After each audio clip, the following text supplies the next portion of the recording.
What we will be doing today is what if Deku was the reincarnation of Naruto.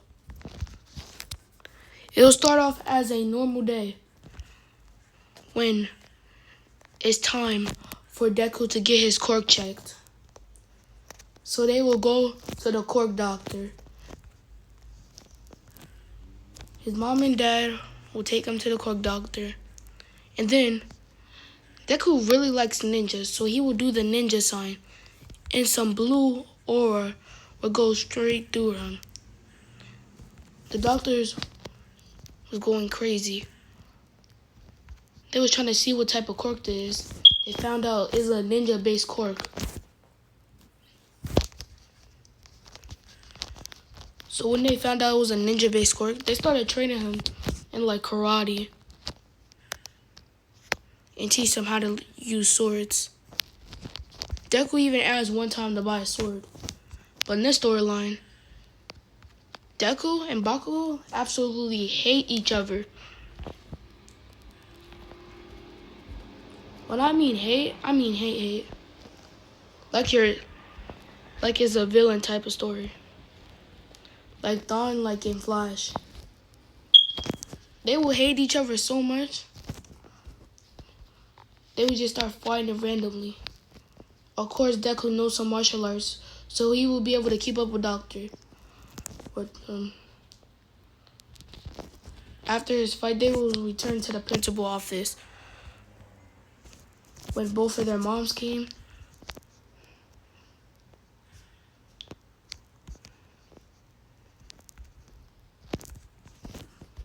they was mad that their son got into another fight with each other.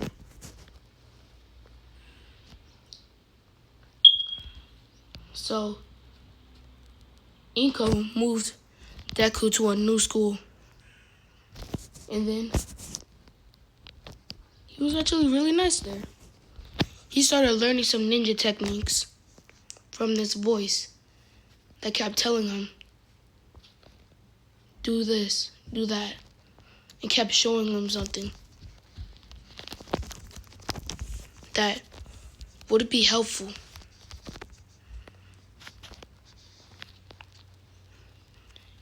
And one of those moves was called Multi-Shadow Clone Jitsu, his first ever one that the voice taught him. This time, it was each time he slept. He will meet the voice over and over again, tell him the next move and the next move until he gets up to Flying Raijin. Inko and Hisashi will realize their son will have an amazing quirk. And then we'll get to his high school days. And then the teacher said, we're going to have to do these quirk episodes. You'll do your job test. But I know you want to become heroes. Everyone in this class will start cheering and stuff. They'll be going crazy. Bakugo will scream, I'm better than all of these chumps. I will be going to UA high school. And then the teacher said, Izuku, don't you want to go to UA too? Bakugo will stare at Deku, death stare. Deku will stare back. And after class, Bakugo will start trying to bully Deku.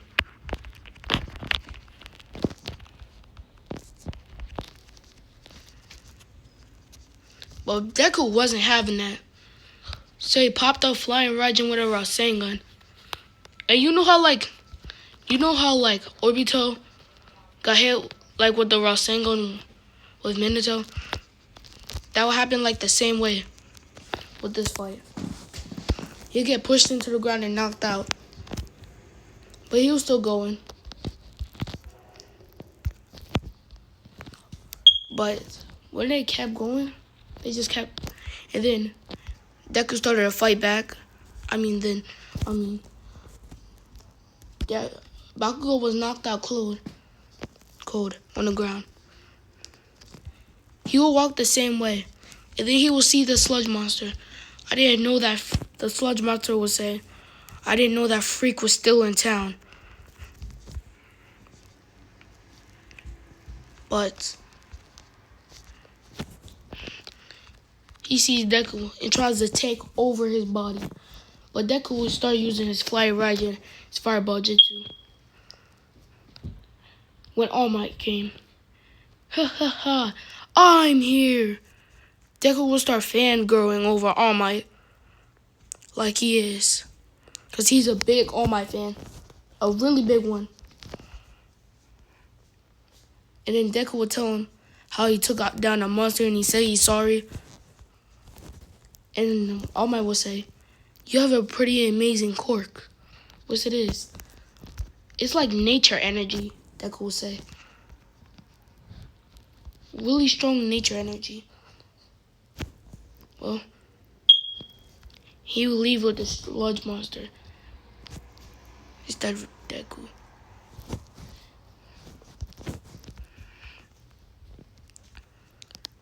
But the 10 months of training start.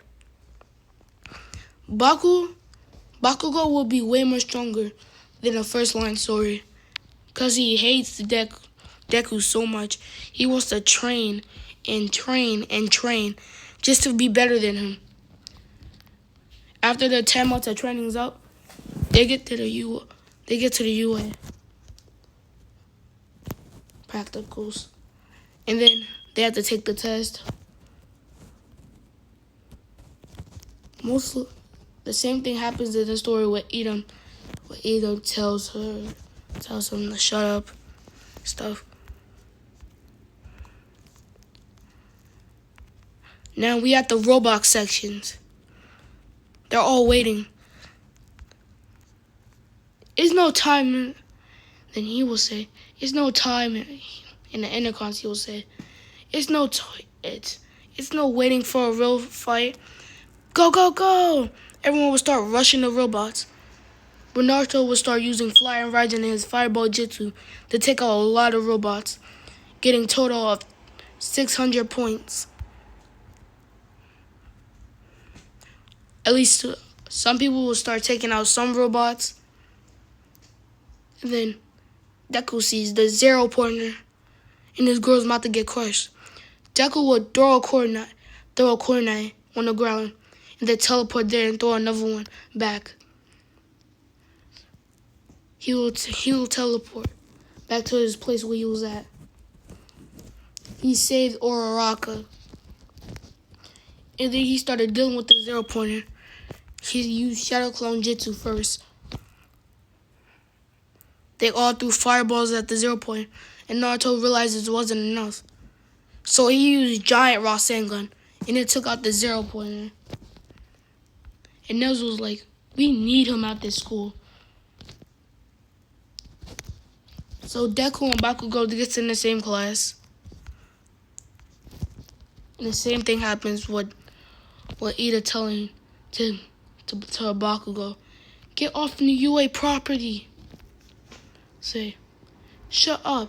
Shove a stick up your as white ice. Okay. When Deku walks in, Uraraka would be saying thank you to Deku for saving her life.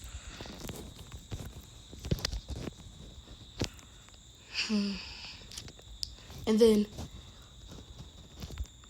Aizawa will wake up and say, put these on. Everyone puts them on and come outside. He tells Bakugo to throw the ball as hard as you can with your quirk, but you gotta stay in a circle like he did in the original. He does it. And he gained over more than the first one he scored. Was it like 100 or 300? I think like 300. So he gets a whopping 500 points. Everyone else they get the average. But when Deku goes, he used all of his jutsus and all of his strength that he got. he first defused the ball with chakra. And then used all of his strength. I mean all of it. And puts a lightning style on it like Sasuke does with his sword. And throws the ball. He gets a whopping 700 points. He was at the top of his class. Well, that's part 1. Like and subscribe if you want a part 2.